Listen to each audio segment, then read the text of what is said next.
Welcome to another edition of the monthly territory discussion. As always, I'm joined by Billy Garcia. Thank you for coming back. Oh, my pleasure, my pleasure. I'm looking forward to today. Yeah, I am too, because we're talking about Texas wrestling and not one company in particular. For the first time, we are talking about an entire territory and all the promotions that encompass that territory. Probably one of the most important territories in pro wrestling history, and it's one that has endured. There's still some great wrestling coming out of Texas, even to this day. I agree. And I don't think there's a better place to start than the origins of the Texas territory with Ed McLemore, and then later on with Big Time Wrestling, Fritz Von Erich. Yeah. Ed McLemore was the owner of the Dallas Sportatorium. It sounds pretty grandiose, but I've never been there because it got torn down. But every picture and video I've seen, they make it look great on the inside, but when you see the outside, it's pretty much like an aluminum shed. It's kind of run down and beat up, but that place had magic. Yeah. There's no other way to explain it. It was just magical. Mm-hmm. I agree. And also, if it wasn't that obvious, the Sportatorium was torn down a little bit before my time, so unfortunately I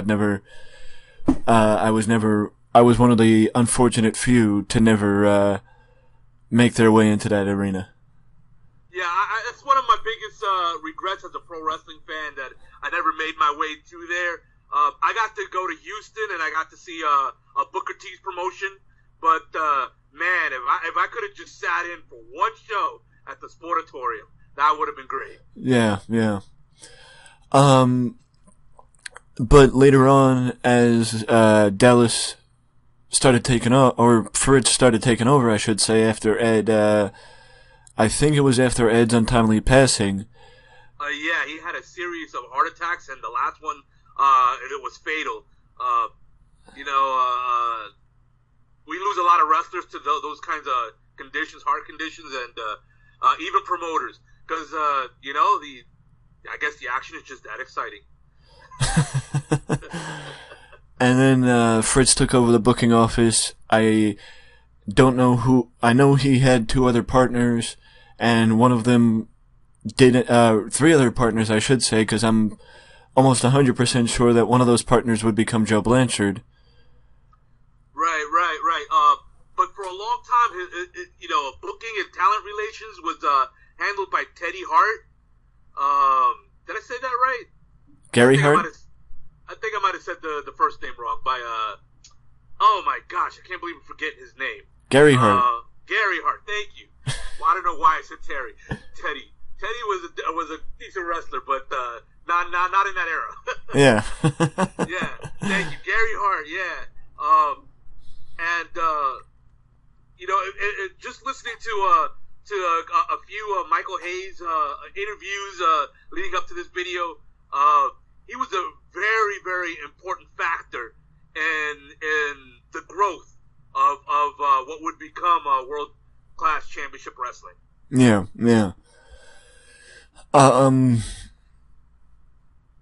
So before jumping exclusively into world class, it may pay to talk a little bit about the other territories in the area, starting with Houston Wrestling and Paul Bosch.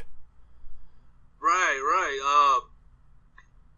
Well, not only was Houston wrestling important in building Texas wrestling, it was pretty much scattered, kind of in that era, where there were small territories within Texas. It wasn't one big territory, and Houston was one of the what's the word I'm looking for? Was one of the pillars. That's a good way to put it. One of the pillars of Texas wrestling, along with the Dallas-Fort Worth area.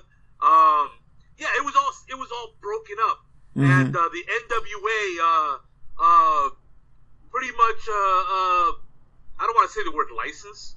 What's the word I'm looking for? the NWA sanctioned all these territories, and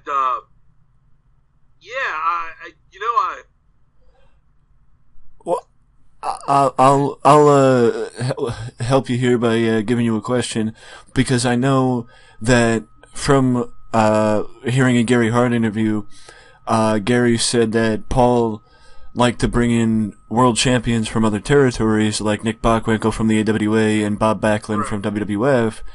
If you were one of, and Gary always said that he would get into arguments with Paul because Gary had his guys, his group of guys that got work from the Dallas booking office, that he needed to work into the show. Right. If you were one of Gary's guys, and you knew Paul always tried to get world champions to come in, would you view it as a situation of he's taking my spot, or we're going to get a better payday because we have a world champion on the card? Yeah, that's a good question. On one hand, you probably would get a better payday, but on the other hand, it you're sacrificing moving your career forward for the cash out, because you need to be in an angle, need to get put over enough that people want to see you, and none of that happens when there's a world champion there. When there's because it isn't just the world champion that comes; it's that group of people that come with him, and they take up all the good spots. They take up the angles, and they get put over, and if there are local guys booked, they basically do the putting over. They act as carpenters for the national guys, and I could see why that whole situation started a fracture within. It was like the seed that was planted that would eventually become the forest. That eventually the world champion stopped coming, and that caused some changes in the Texas territory, which is what I think we're leading into here. Yeah, is that big change that when once especially the NWA champion stopped coming, that was pretty much what precipitated Texas big time wrestling becoming world championship wrestling, and a lot of the territories or a lot of the promotions sort of becoming their own entities and not a piece of the NWA puzzle. But as far as Houston, and to wrap it up, if you knew that you weren't going to get the top spot or an upper echelon spot in a promotion, would that stop you from going to the promotion? It's possible, especially if I'm at that point in my career where I'm not trying to build anymore to get to the top spot, where I earned the top spot and now I'm not getting it. So in that situation, of course, and I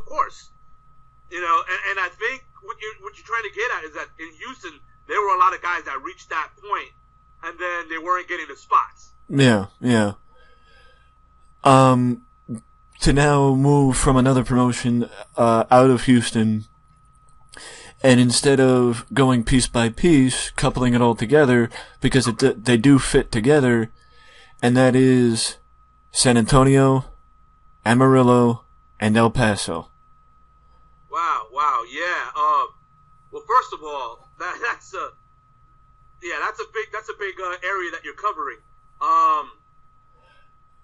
Let me see here. To get a little bit more specific, the Blanchards, the Guerreros, and the Funks. Right. Well, the Funks was Amarillo, and the Blanchards, I believe, was San Antonio, and the Guerreros. All of a sudden, the name of the place is slipping my mind. El Paso. El Paso, thank you. El Paso's right by the border. That's the name, and so it was perfect for the Guerreros because they had that mixture of ethnic groups that they would appeal to, that you would get at a city that's near the border. But yeah, it wasn't just that those three territories were controlled by those three families. Those three families were very, very, very influential. Even to this day, like there's some influence in wrestling by those three families. Mm-hmm. There's, it's I would say they're part of the foundation of Texas wrestling, and to a greater extent of pro wrestling.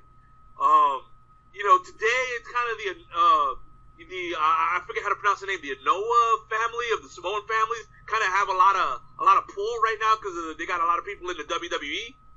But at that time, this was when the Funks, the Blanchards, and the Guerreros were really like moving in, and I don't want to say taking over, but playing a huge role in pro wrestling as a whole. And this territory that you just named was sort of the springboard. That's the word I'm looking for. The springboard to that. Would you agree that the Guerrero family is right up there with the McMahons and the Inoue? As you said, I don't know how to pronounce the name either, but would you agree that they're right up there with those two families as one of the greatest families in the history of professional wrestling? Oh, without a question of a doubt. Without a question of a doubt.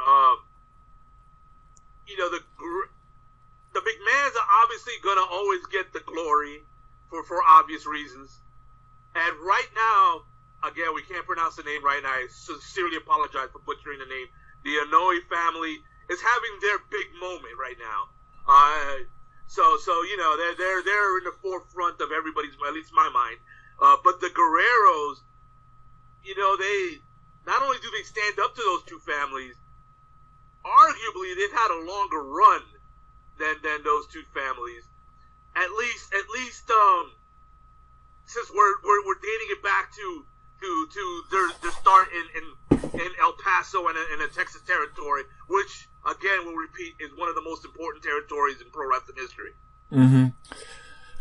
And also, it's worth a mention that with the Funk family in Amarillo opened the door for guys like Giant Baba and Japanese wrestlers to come into not just Texas but the United States.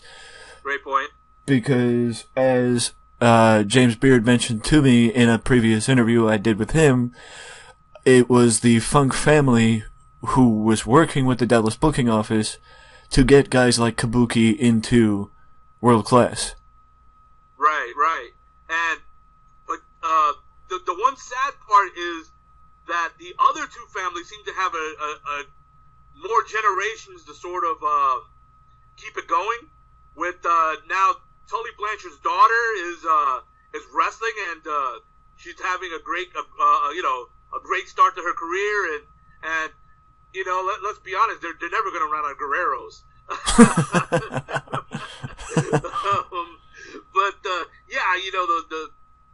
The Funks is the ones that are kind of, we haven't seen what's coming next for them yet.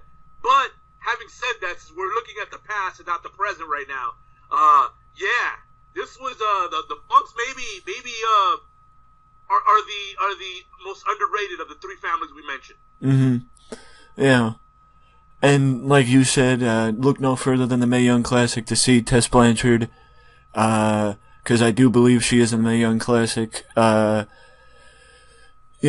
one of, if not the top woman on the independents right now. Yeah, without question. And I expect to see her in the WWE by the middle of next year. Yeah. On the main roster. So absolutely. Yeah. It was a very big missed opportunity for, I don't know what to call them, so I'm just going to call them that other company with the Knockouts division. Yeah, they're going through some name changes, and it kind of reminds me of what happened. Well, I'm kind of jumping ahead again. I tend to do this a lot, if you notice. I jump ahead. But it kind of reminds me of what happened with WCCW when it became USWA, and it just didn't go over. Unfortunately, I believe that's what's going to happen with TNA becoming Global Force Wrestling. It's just not going to go over. I hope I'm wrong, though. Yeah, TNA is going through so many name changes, you'd think they have a personality disorder. You think they were run by Mick Foley?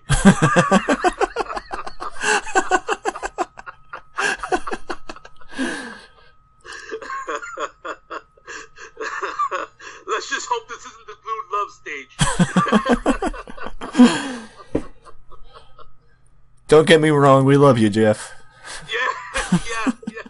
Oh man. But I do hope they do well, though. Yeah, The more wrestling, the better. Yeah. Absolutely. So I don't know if you want to jump into this, but we haven't touched on Mid-South Wrestling, which was actually founded in the 50s. So we kind of jumped ahead to the 70s here. Well, we can go back and mention that to speed people ahead. The territory was founded by Leroy McGurk as I want to say, was it the Tri-State Wrestling? Yeah, NWA Tri-State Wrestling. Yeah. So you could fill in the rest of the lineage up to so we can move Mid-South ahead with the rest of Texas. Yeah. One of their arguably their top star, Cowboy Bill Watts, would eventually buy the company in '79, I think it was. And he renamed it. He rebranded. Since we're talking about rebranding here, that's why it came to mind. He rebranded it Mid-South Wrestling. And what's to note, I'll just skip ahead because there's so much stuff here. What's to note is that they had a lot of huge stars go through Mid-South. Just to name a few, the Fabulous Freebirds, of course. We're probably going to talk a lot about them coming up. Eddie Gilbert, Steve Williams, Junkyard Dog, Midnight Express. Oh yes, Midnight, great call. And the Rock and Rolls. Sting, Rock and Roll Express, Ted DiBiase, a lot of big names. So it was definitely worth mentioning. And then I guess the other noteworthy thing was the match between the card that was main evented between P.S. Michael Hayes and a Junkyard Dog drew 30,000 fans. Folks, we're spoiled today by how much WWE draws, but I mean, look at TNA, which is arguably the number 2 promotion. Like, when did they ever draw 30,000? Like, the next time will be the first time. So, yeah, this is huge. This is huge, and even for back then. And this was a Texas territory. So, that's what made them so noteworthy of mentioning. And that's Mid-South Wrestling. It was a good promotion with a lot of top talent, and it had a great run. Well, and I'll also add this to the factor of Mid-South wasn't, Bill Watts, I should say, wasn't very friendly, or I don't know if it was Bill or Ken Mantell, but they weren't very friendly with the Dallas booking office because they did end up stealing back names to move from the territory. And the reason why they did it, or they could do it, is because once Bill took over the territory, they weren't in the NWA anymore. Exactly.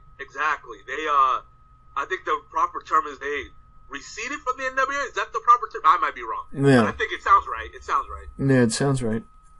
Yeah, but yeah, that's what they did. And, it wasn't just Bill Watts. It was something that was just happening in Texas. Where, you know what? In fact, this is a perfect setup for where all of this is going, because it kind of goes full circle. Where the NWA pretty much had a stranglehold on the Texas territory, and then one after another, the promotions began to recede from the NWA, and it was like the golden era of the Texas territory. Once that happened, the receding from the NWA, and then eventually it all come full circle. Okay. And, right now, the NWA has a lot of territories again in Texas. Yeah. We'll get to that. Yeah. But speaking of what you said of the territories leaving, like Southwest Championship Wrestling would eventually walk away from the NWA, as would Paul Bosch. But by 1983, both those promotions would be dead. Yeah. True. Which true. opened the door for Mid-South to get into Texas. Yes. True. All that is very true. And there's more to it as well, because this was like the beginnings of the television explosion. Mm-hmm. When TV became big for for pro wrestling more than ever up to that point. And you want to talk about USA Network, or should I? Yeah, we could both. You could lead into it. I'm actually was trying to find that particular bit of notes. Oh, you know what? I just found it. Where yeah. Well, Southland Championship Wrestling under Joe Blanchard was in the San Antonio area. Is where we're going with this USA Network. But go ahead. Well, originally the USA Network was before they were home to the WWF. They were home to the SWCW and Joe Blanchard. Yes. Continue. Yes, and to be specific, they had a Sunday morning slot at 11 a.m. I believe that was local time in Texas. And for back then, for pro wrestling, that was a prime spot.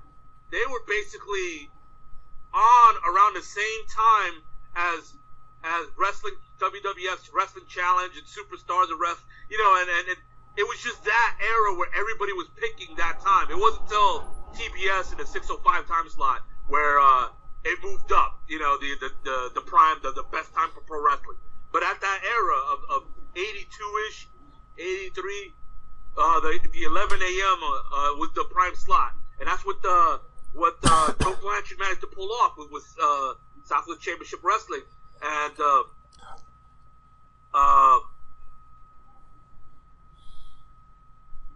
what kind of killed it? I hate to say killed it, man. I hate to say it because it breaks my heart.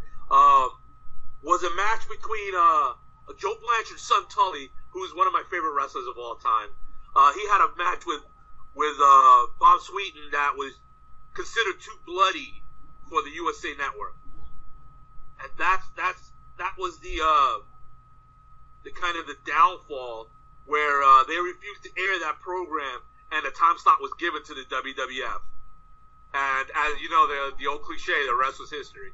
But yeah, you know what, man? To this day, I feel like I want to punch somebody in the face over at the USA Network, because it's pro wrestling. Of course, they're gonna have some bloody matches here and there. I just felt like it was a shame. It changed the course of wrestling history. Man, it drastically changed the course of wrestling history. This is 1982, 83 we're talking about here. Mm-hmm. Yeah. And then by 1984, the WWF had was on two nationally televised television stations. Not for very long, but they were. Right. But we're not talking about the WWF here, we're talking about Texas wrestling, and I think it's time that we open the door to the biggest territory in Texas, and we head into the Sportatorium for some world-class championship wrestling. Oh boy, yeah, we could go. This might go a little bit because there's a lot to talk about here. Well, you talked about 1982, and 1982 was also the start. In December 1982, the start of the Von Erichs versus the Freebirds. Yeah, well, first of all, for the young fans, let's address the young fans because a lot of these people weren't even born when this awesome bit of pro wrestling history happened. The Von Erichs were basically the biggest baby faces in the entire territory. The Von Erich brothers. David Von Erich, God rest his soul, was well on his way towards being, the guy that was going to get the torch passed to him by Ric Flair, as world heavyweight champion and all that. David Von Erich was awesome. Kerry Von Erich was also in the mix, and Kevin Von Erich. People remember him probably maybe the most right now because he was the barefooted one, but and the surviving one. All right. I didn't want to go there, but I just did. But anyways, they were the biggest baby faces in the all of the Texas territory, and the Freebirds came in. P.S. Michael Hayes, Terry Gordy, and Buddy Roberts. They were baby faces when they arrived, and Michael Hayes did a match where he was the guest referee, was it? Mm-hmm. Yeah, the guest referee. There was also a regular referee in the match, so it's kind of confusing. That's why I had to double check with you. There was a regular referee in the match, and long story short, Michael Hayes screws one of the Von Erichs out of their chance of becoming world heavyweight champion. This is all kayfabe we're talking here. And that began a feud that lasted years and years, but was so awesome. It was so they would sell out football stadiums, folks. Football stadiums. This was I'm struggling to think of a feud that did business this good for this long. I can't think of one off the top of my head. Yeah. But in hindsight, do you think that them relying on the Von Erichs versus the Freebirds feud and never giving the fans a break, because I think that the feud went probably at least two and a half years, do you think that may have ultimately led to the downfall of the Texas territory?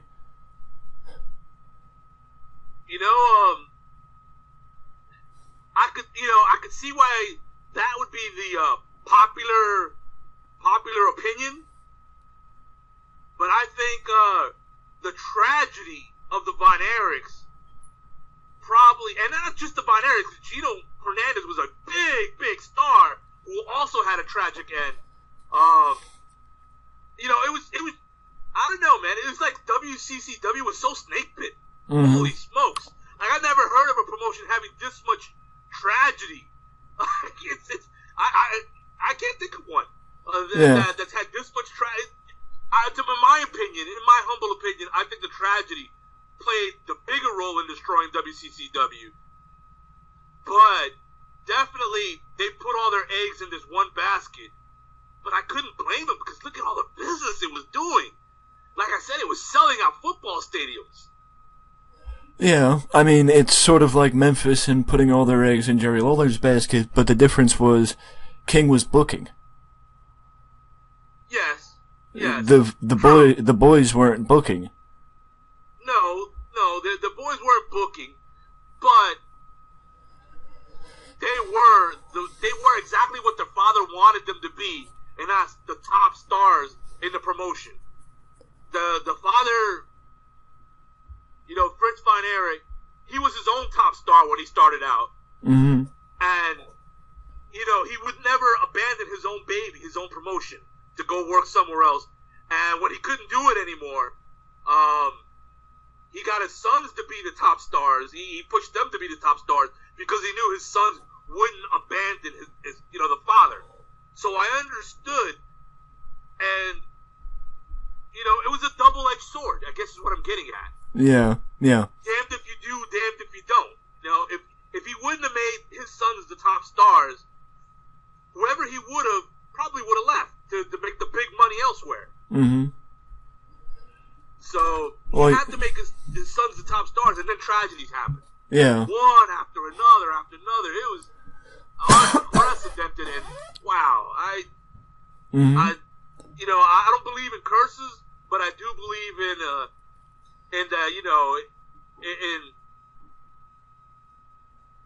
I hate to put blame on anybody, but like when one of them got injured,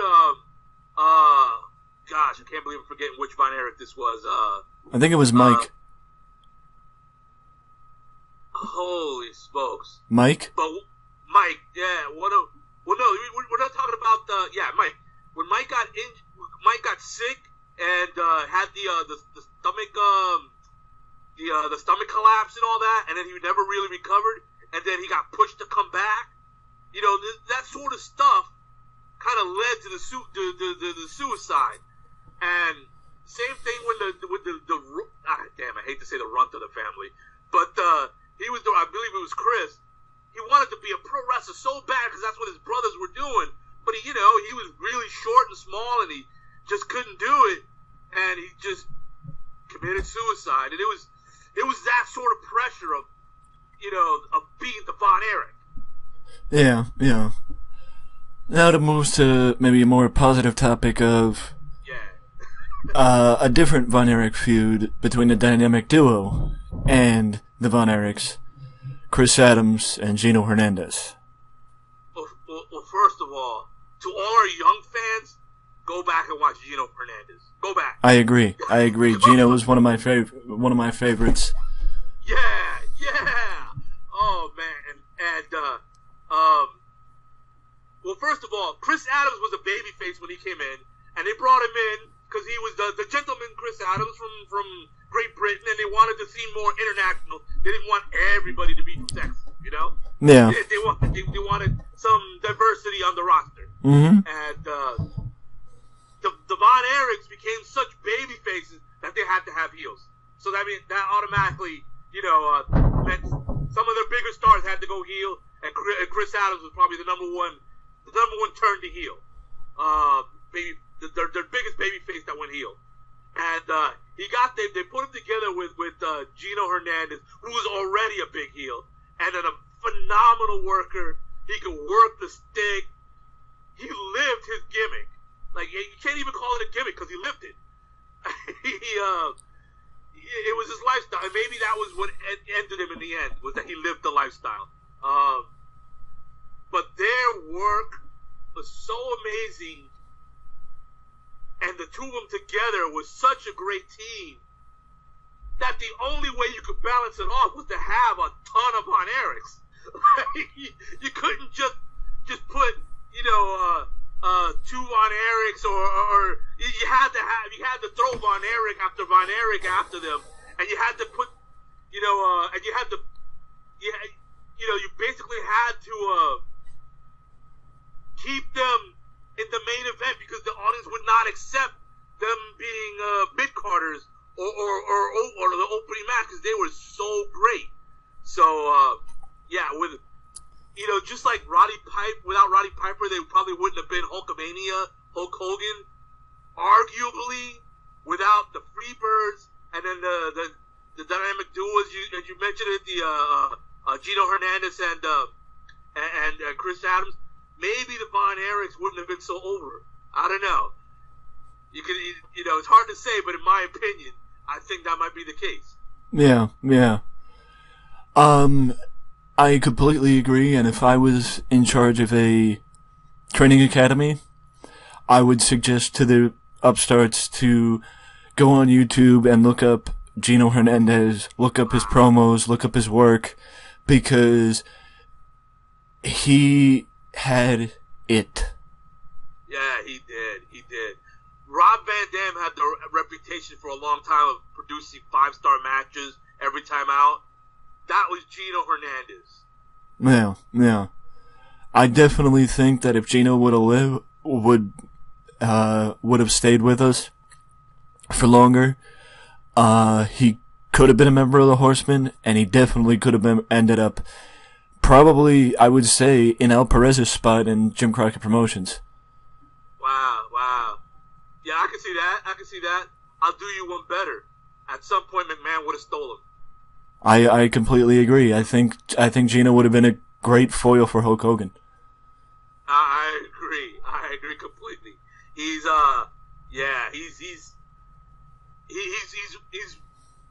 definitely one of the biggest losses in pro wrestling, and that he got taken from us before we got to see him reach his fullest potential.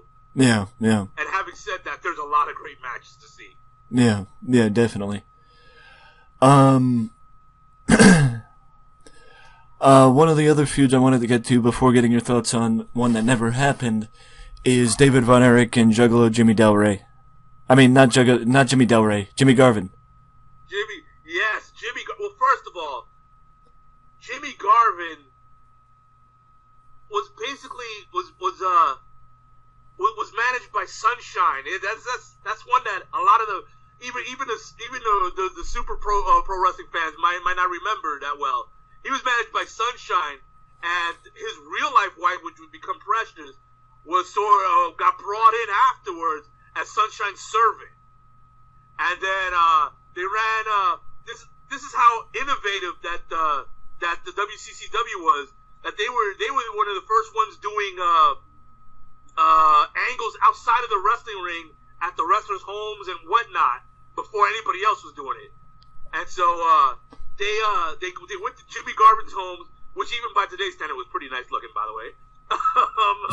And they knock on a door to find out what's going on, and wearing nothing but a button-up men's shirt was Precious to give the impression that Jimmy Garvin had betrayed Sunshine and dumped her, because everybody had assumed that Sunshine was Jimmy Garvin's like real life woman at the time, but it was kayfabe. And it looked like he had dumped Sunshine for Precious, and then what happened in the ring afterwards, in my opinion, is what ECW time and time again kind of, I'm gonna put it nicely, they borrowed or were influenced by, which was Sunshine versus Precious and rolling around in the ring in a cat fight. Like every time when Joey Styles would yell "cat fight," that was what went through my head, was Sunshine and Precious doing that before anybody else did it. And so here we go. Now that we set up Jimmy Garvin, because we had to build him up here. Jimmy Garvin was basically now a monster heel, and now of course you're gonna put him with one of your biggest baby faces, and one of always with the Von Erich, and you couldn't have had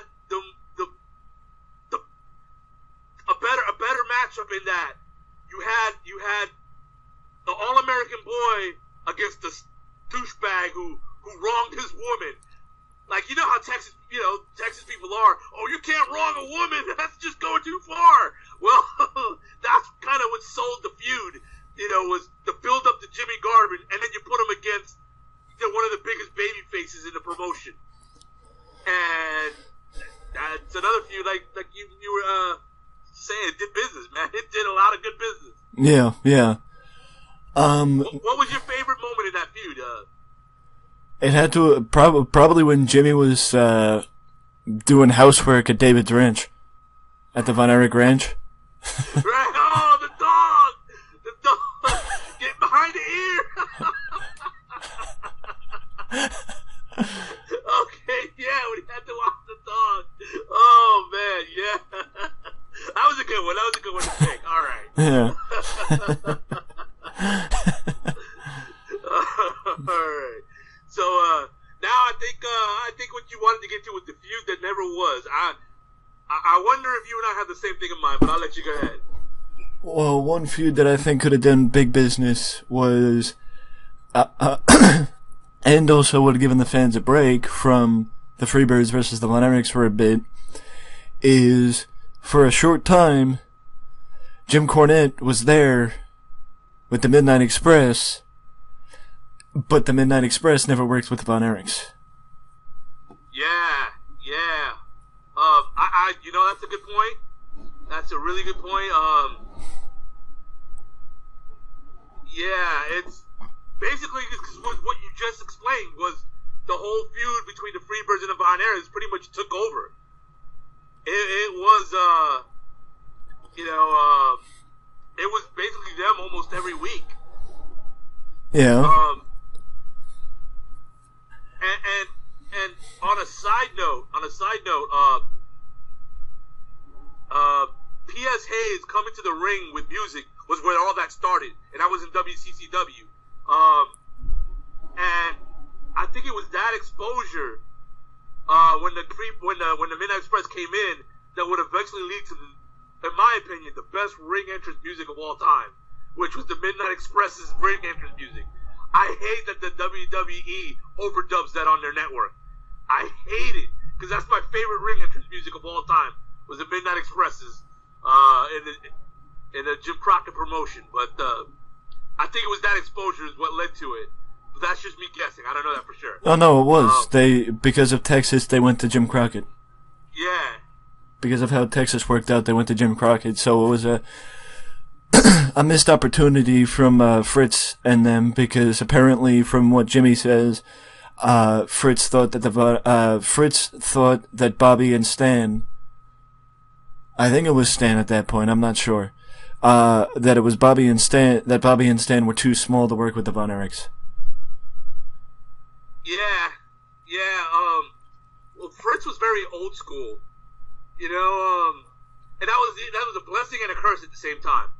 That he was so old school, and in this case, it was a curse because we all know how big the Midnight Express went on to be. Yeah. Now, what was the feud you were gonna bring up? Well, I was. They kind of. I really wanted to see like it didn't work out that way, maybe because of some tragedies and stuff. But I still stand by the fact that David Von Erich was like the best of the Von Erichs. Mm-hmm. I agree. Yeah, and so we kind of when Bruiser Brody came in and all that stuff, I just would have loved to have seen those two clash. That would have been a very good program.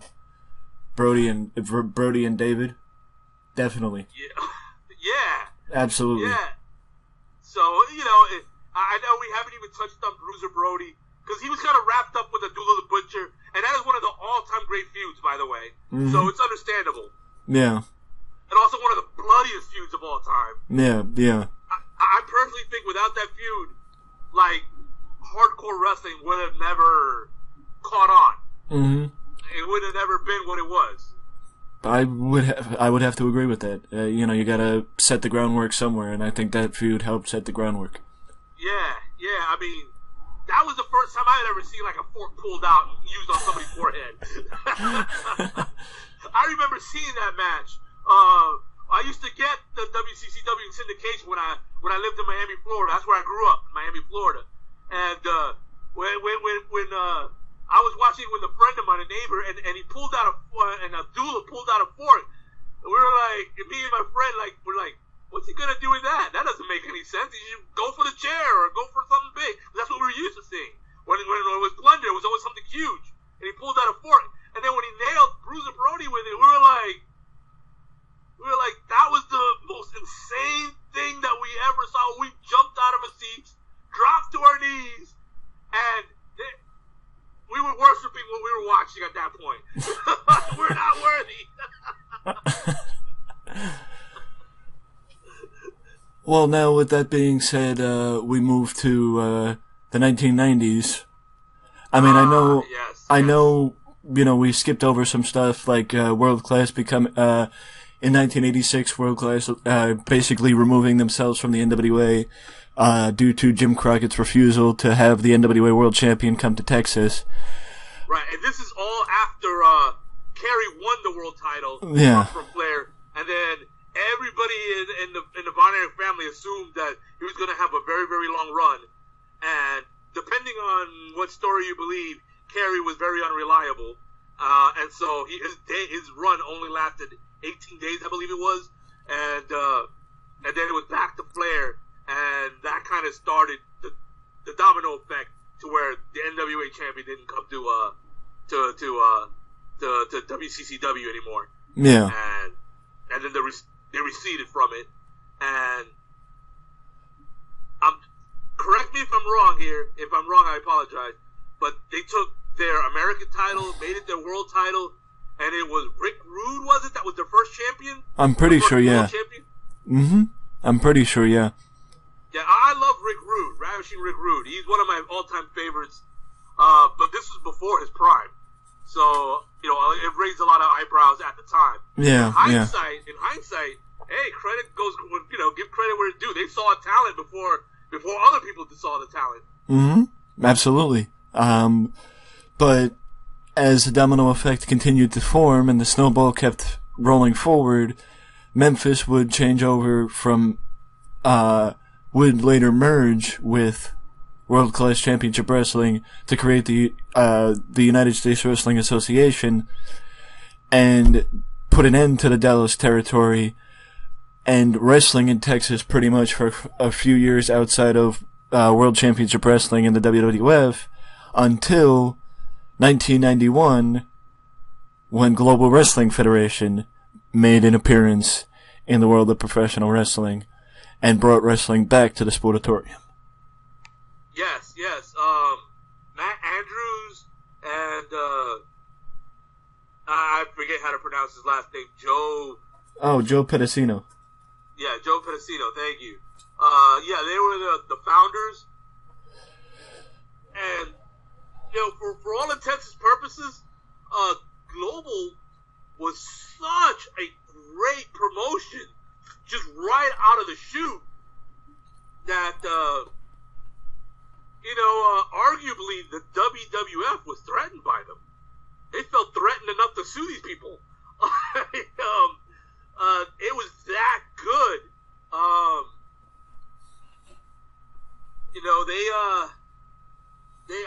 They gave rise to Sean Waltman's career. He started when he was with them. He was the Lightning Kid. He would become the 1-2-3 Kid and X Pac and Six Pack and whatever else pack I forget. But they had a lot of good talent. I believe Jerry Lynn was also with them. Yep. Yeah. Okay. So it was not my imagination. All right. But yeah, they right off the chute, they were great.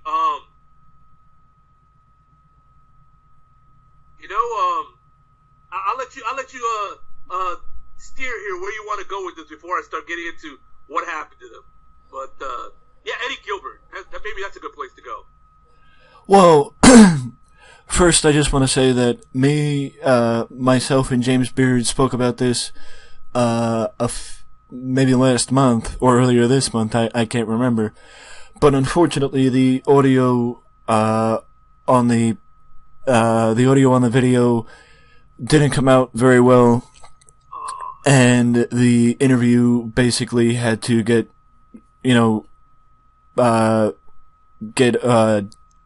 finished. But I will take a different approach with it, and you will hear James Beard's thoughts on some people from Global in later videos, because I'm going to approach it a little differently. It was just that the 26-year anniversary of Global just passed in June, so I wanted to discuss it a little bit with James Beard, because he was in Global for a bit. But Global did give birth to a lot of great talent, and was actually one of the territories that gave Bruce Pritchard his first taste of being a booker. In the time between him not being with Vince, that's where he was. But also Buff Bagwell as the Handsome Stranger. The G.I. Bro got a start in Global Wrestling. If you don't know who that is, you didn't watch WCW in 2000. Booker T, Mick Foley, Cactus Jack Manson, Scotty the Body was down there too, and world-class alumni, that we spoke about before, like Chris Adams, and I think Kevin was down there for a bit, and Kerry, when he was gone from, or even before he joined Vince.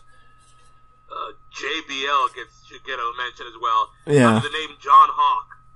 Yeah, JBL. There was a lot of, and as you mentioned, Jerry Lynn and Sean Waltman, and Eddie Gilbert was there, Bill Eadie was there, after his run with WWF. That was actually where I was going to go with this to begin, that Bill Eadie was the booker at the beginning of the territory, and the first person to lead the territory.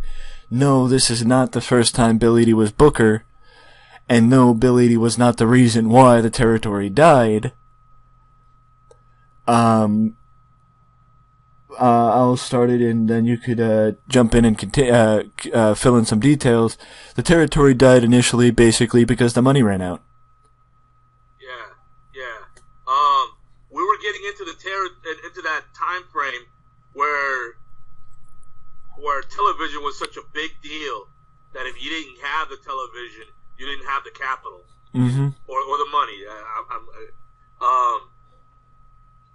even though they had a great television market, the Dallas Fort Worth Metroplex television market is what they call it in that area. You have to have the TV deal. You have to have the and then to get that TV deal, it didn't hurt that once a couple of key people left, there had to be a cutback in the budget, and so that hurt their ability to attract the TV deal that they needed to survive. And then I don't know if you want to get into a pay dispute from Eddie Gilbert and his brother Doug working under the mask, the Dark Patriot, and all. They when they left, that kind of started we talk about domino effects. That was one of those big dominoes that fell. Yeah. I mean, there's no doubt in my mind that Eddie Gilbert was an extremely talented booker and had a vast knowledge of the professional wrestling business. Yeah. But, I mean, he learned from, Jerry Jarrett. He learned from Jerry Lawler. His father, Tommy Gilbert, had a long run in the wrestling business. And did open the door for both him and his brother. But I don't know if it was personal demons or what it could be or what it could have been, because Eddie basically laid the groundwork for Extreme Championship Wrestling. Yeah. Because that's where he went after Global. I mean, I guess in a way, I just never saw Doug as anywhere near the level of. It's like comparing David and Kerry. David was so far ahead of Kerry in the ring, in ring, that they weren't even on the same level.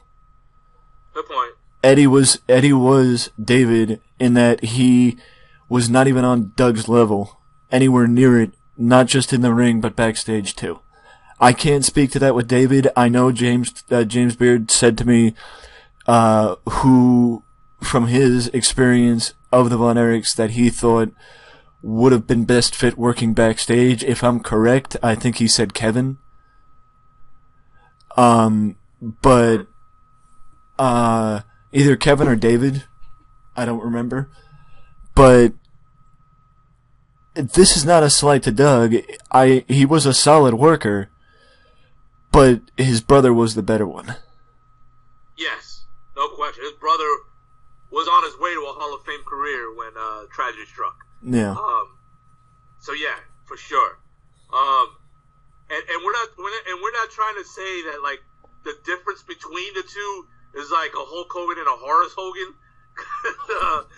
No, not at all. No, not at all. But one was a definite Hall of Famer, or at least on his way to becoming a Hall of Famer. Yeah. And, And the other one was, he was solid, but he wasn't in that same league. Well, you don't want to piss off Doug Gilbert. He might call you a cokehead.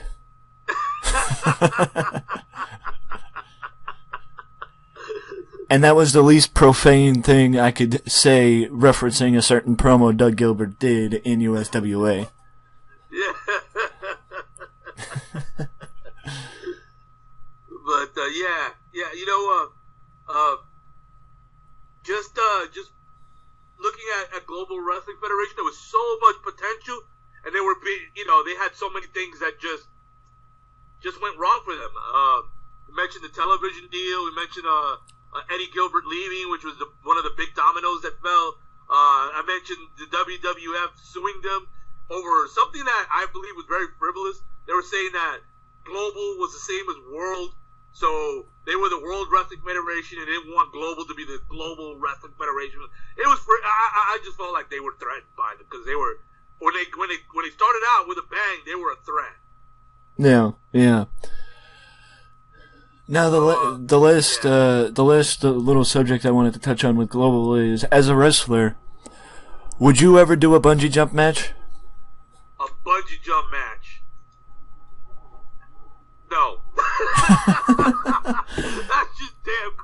There's so much that can go wrong, especially now that maybe it's just me, but now that after the whole Owen Hart thing, I would never repel into in wrestling at all for under any reason. For those who don't know, when Global got resurrected under Gray Pearson. Right. It was called North Star Promotion, was his company or whatever it was? Yeah, one of the unique ideas that Pearson came up with was a bungee jump match. And literally, it was in a flatbed of a crane, or something like that, where two people were attached to harnesses, and the loser of the match would be knocked out of the flatbed and would take a fall bungeeing on a bungee cord. It was as bad as it sounds. Yeah. Because there was only one camera, and that one camera was on the ground. Yeah. So, yeah. Yeah, that was a stinker of an idea. Yeah. That one's up there with Shockmaster. Now I don't know much about Texas All-Star Wrestling, but if you want to touch on that a little bit, because I know it did cover, and it did cover a little bit of time, and I think that might have been the last promotion to use the Texas Sportatorium as a home base. Right. So Bob Murphy founded it in 1994, and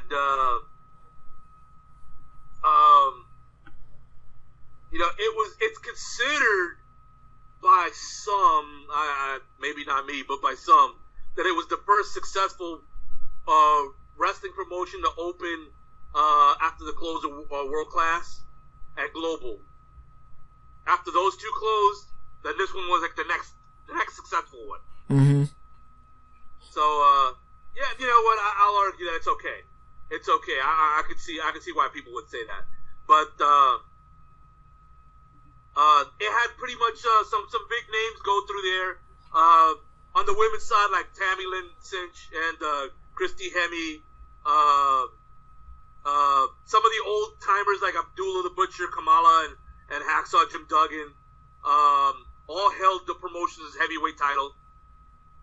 So I call them old timers. Some of the legends, they had some of the big names they had. Better said. Samoa Joe had his start there, so that's something of noteworthy, which is why I think it should be mentioned.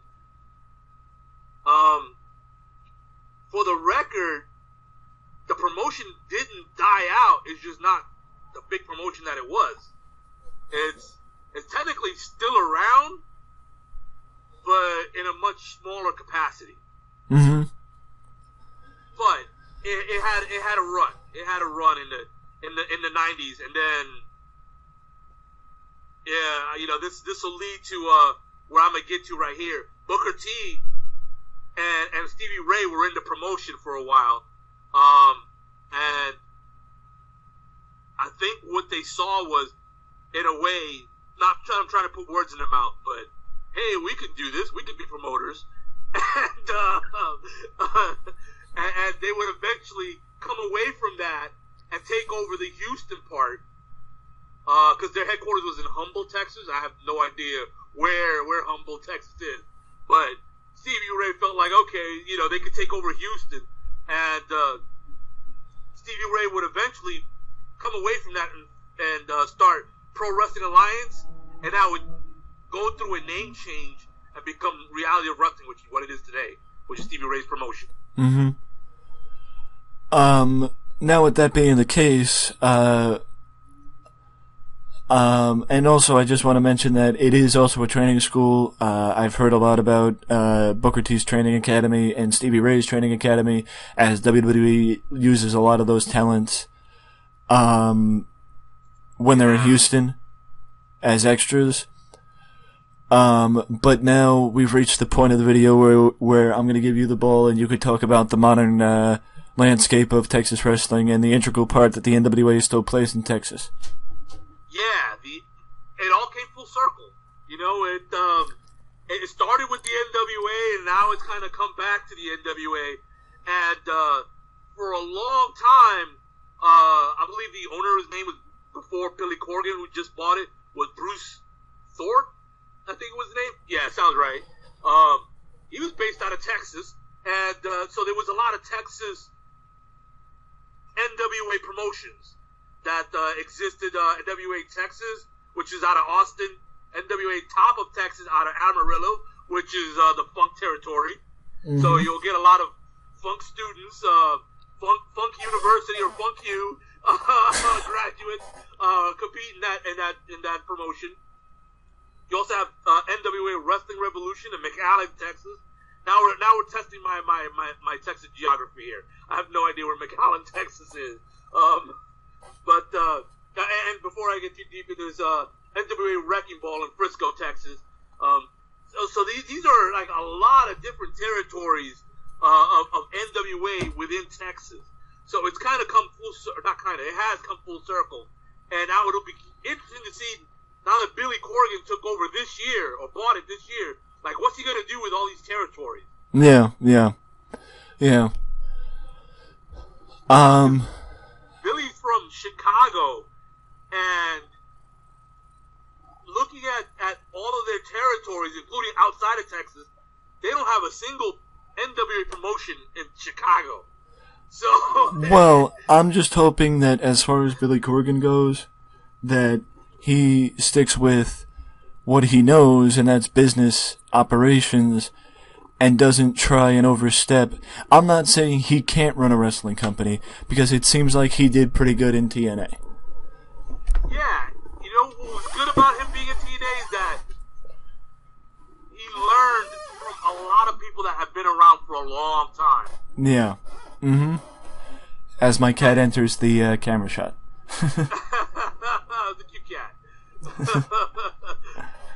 I don't know what his name is, but if his name is Ernie Ladd, high five.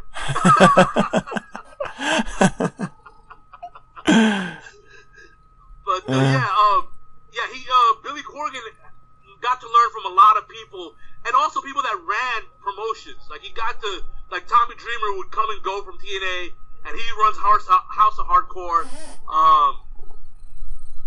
Bully Ray learned, he's somebody who knows a lot of the inside. Al Snow, of course, who continues to work for them. By the way, his new apparel company, Genius. So he, not to go through a long laundry list of people that he learned from, but I see that as a positive, that he got to learn from those people, and hopefully he'll take what he learned and apply it to the NWA. Well, but I guess what I'm saying is, there's no doubt that Corgan knows how to develop a brand, because he did that with the Smashing Pumpkins. True. But I just think letting guys like a James Beard help continue the development of the NWA, and learning, like you said, from people who've done it and have been there, and, because James, every time we talk, James says, oh, he's learned from this guy, he's learned from that guy, Absolutely, yeah. And that would help Billy, because I don't know how confident I am in Billy running a wrestling promotion. Yeah, if it was a promotion that had a home base and stayed in its home base, a la Impact with the Impact Zone for the longest time, that's where he's coming from. So I'd say, okay, he's done it before, he's seen how it's done, but this is a promotion that, I'm going to count right here how many territories. 1, 2, 3, 4, 5, 6, 7, 8, 9, 10, 11, 12, 13, 14, 15, 16, 17, 18, 19, 20. 21 territories! Holy smokes! 21 territories! Like, I don't know how you feel, but asking a guy, to run 21 territories who has no experience in running more than just that one location, that's kind of asking a lot. he's gonna need to get his staff together. Yeah. In my opinion. I mean, I know Billy has been a fan a long time. And also, from what I've heard, has Dave Lagana, the former Impact Wrestling writer, and I also think he spent some time with WWE, on board with him to join the NWA whenever it is that Billy actually does take over. But I just, I don't know. I mean, I don't know what to expect from Billy Corgan when he officially takes over the. I doubt he would ever in a million years take advice from me, but if I had to give him advice, I'd say create a division that runs the territories and then focus himself on just a TV product. Yeah. Get a main location, because that's what he learned. He learned in TNA. Get a main location somewhere good where that you can fill on a weekly basis. And then you run your weekly television show from that one spot, and then have that separate division run those 21 territories, or however many will stick with him once he officially takes over. Yeah. Well, clearly Texas is a big part of it. I agree. Maybe you should consider somewhere in Texas, maybe somewhere in Dallas, being that spot where he has his weekly show. I agree. Well, for what was somewhat of a depressing video, we're ending on a little bit of a high note and showing the optimism for the future of TNA. The optimism for the future of the NWA and the future of Texas wrestling. So if there's anything else you wanted to add before we close up shop, here's your chance. You know what? There's a lot of these NWA territories that I mentioned from Texas that run that put their shows on YouTube, and it's worth tuning in and YouTube searching them and checking them out. They some of the guys that you might be familiar with, like Rob Conway, he was in the WWE briefly. He held the NWA title multiple times, and he's still working in those Texas territories. And they have a lot of good talent. I'll just cut it short and leave it there. They have a lot of good talent, and it's worth tuning in, as well as some familiar faces. Yes, I completely agree. Fuck the owl. Who said that?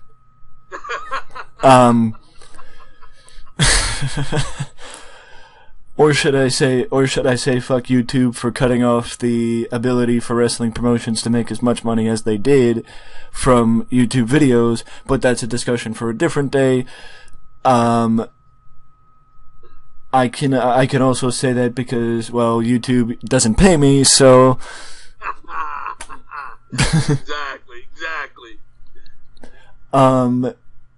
With that being the case, if you like the video, feel free to leave a like and let us know down in the comment section below what you think of Texas wrestling and what your favorite memory is from the old school of Texas wrestling, or even modern day Texas wrestling, because as always, feedback is more than welcomed and appreciated. But if you don't want to leave a comment, you can always leave a like and subscribe to the channel for more content just like this that you can only find right here at Wrestling Express.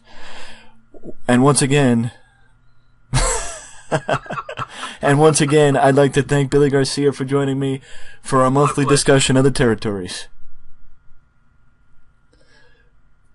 And with that being said, see you in the next video.